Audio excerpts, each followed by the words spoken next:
Cinema என்பது ஒரு கொண்டாட்டமாக இருக்க வேண்டும். கொண்டாட்டம் கொஞ்சம் தடம் மாறும் போது அது கலவரமாக மாறுகிறது. சினிமாவை கொண்டாட வேண்டுமென்று தான் நடிகர் அஜித்குமார் தெரிவித்துள்ளார். அதைத்தான் நாங்களும் பின்பற்றுகிறோம் என நடிகர் ரியோராஜ் தெரிவித்துள்ளார். நடிகர் ரியோராஜ் நடிப்பில் இயக்குனர் கலையரசன் தங்கவேல் இயக்கத்தில் ஆண் பாவம் பொல்லாதது திரைப்படம் வெளியாகி திரையரங்குகளில் ஓடி வருகிறது. இந்த திரைப்படம் தூத்துக்குடி மாவட்டம் கோவில்பட்டியில் உள்ள சத்யபாமா சினிமாஸ் திரையரங்கில் வெளியாகியுள்ளது.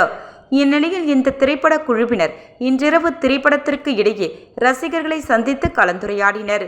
இதனைத் தொடர்ந்து நடிகர் ரியோராஜ் செய்தியாளரிடம் பேசுகையில், நிறைய திரையரங்குகளுக்கு சென்று பார்த்து வருகிறோம். ஹவுஸ்ஃபுல் காட்சிகளாக திரையரங்குகளில் ஓடுவது மகிழ்ச்சி அளிக்கிறது. கோவில்பட்டியில் மிகப்பெரிய ஸ்கிரீனில் பொதுமக்கள் படம் பார்த்து வருவது மகிழ்ச்சி அளிக்கிறது.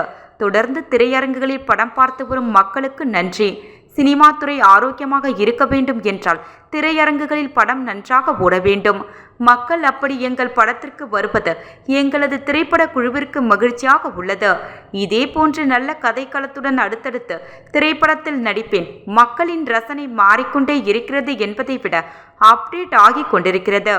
அதற்கேற்ற மாதிரி நாங்களும் மாற்றிக்கொண்டு வருகிறோம் என்றார். சமீபத்தில் நடிகர் அஜித்குமார் ரசிகர்கள் கொண்டாட்டம் என்ற பெயரில் திரையரங்குகளில் பொருட்களை சேதப்படுத்துவது குறித்து கருத்து தெரிவித்திருந்தார். இது குறித்து கேட்டதற்கு, சினிமா என்பது ஒரு கொண்டாட்டமாக இருக்க வேண்டும். கொண்டாட்டம் கொஞ்சம் தடமாறும் பொழுது அது கலவரமாக மாறுகிறது. ஒரு திரையரங்கில் அனைவரும் ஒன்றாக உட்கார்ந்து சந்தோஷமாக பார்த்துவிட்டு சென்றால் அடுத்தடுத்து ரசிகர்கள் வந்து கொண்டாடுவார்கள். சினிமாவை கொண்டாட வேண்டும் என்றுதான் அவரும் தெரிவித்துள்ளார். அதைத்தான் நாங்களும் பின்பற்றுகிறோம் என்றார்.